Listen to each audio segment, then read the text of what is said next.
Welcome back to the Junk Room, everybody. It's me, the Junkman, coming back at you with another video. We're going to look at a toy company that tried to rip off some of the most successful toys of the 70s.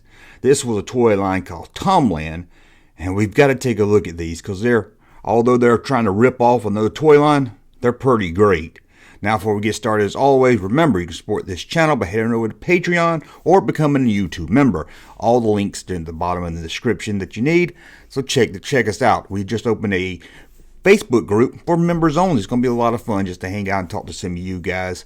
More smaller group. We already have a Facebook group, but a little smaller community. It's going to be a lot of fun, I think. So let's talk about TomLand Toys. These toys, again, were released in the 70s, mostly in the late 70s, and they tried their best to rip off other toy lines that were having success at the toy aisle. And they took a lot of their aim at the company Mego. One of Mego's successful lines was Star Trek, and they released two aliens that looked a lot like they could fit into the Star Trek line. In fact, even the package itself looks like it could fit into the Star Trek line. Here they are. They only released two aliens in this line, but if you play with Star Trek Mego figures, you can see where these would come in handy as extra aliens that they didn't make. These creatures of the other worlds were released in 1976. And again, you can tell by the package, this is a clear ripoff of the Mego Star Trek line.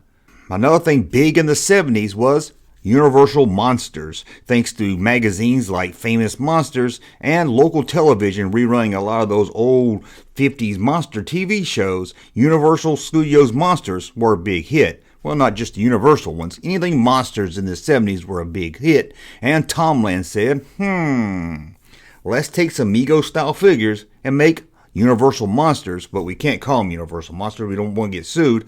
Let's just make a Monsters line. And here's a look at TomLand's Famous Monsters of Legend. Now, I don't know if this was some kind of official license with the Famous Monster magazine. If not, they did steal the logo. From looking at the package, you would think this was a toy line to go along with the magazine.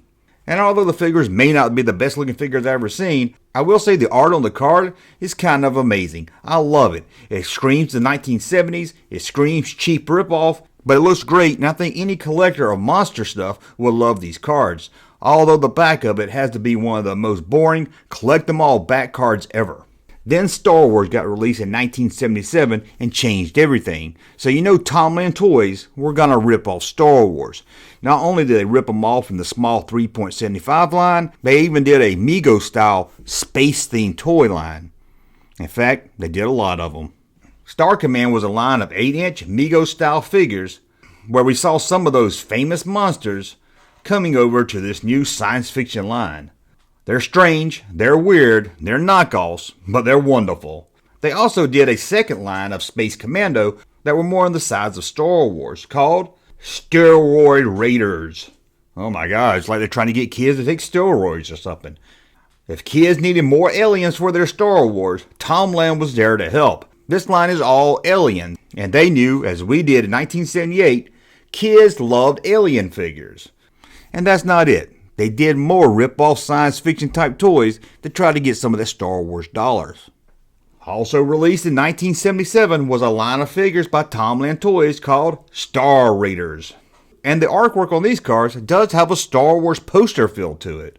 Again, these were mostly just aliens and had an 8-inch Mego style. And although they were based more on Mego's look, you can tell they were trying to capture some of that new science fiction love that kids were having thanks to Star Wars. And again, they borrowed from the monster line. There was also a human release in this line to give the aliens someone to fight with. And yes, before you tell me in the comment section, he's wearing a Pulsar outfit. The most famous of this line has to be the Chewbacca knockoff. Look at this thing, don't you love it? Looks like Chewbacca wearing yellow pants. And you think that's it? You think that's enough of them to corner the science fiction market trying to rip off Star Wars? Nope, it wasn't. In 1978, they released another line of science fiction action figures to try to take some of those Star Wars dollars. And this line was called Space Fighter. They really didn't put much effort to come up with these names. Again, they're all aliens, and they will look good for anyone playing with Star Wars figures that needed more aliens to fight. I said it before, I'll say it again. One thing this company did right, they knew kids loved aliens.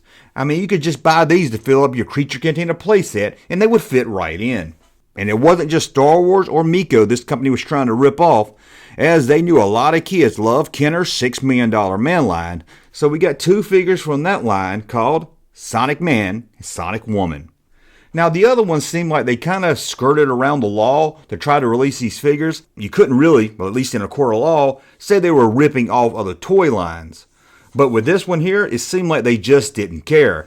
This is really obvious what they're going for here. They've been wearing the same type of tracksuits. But here we are, Sonic Man and Sonic Woman.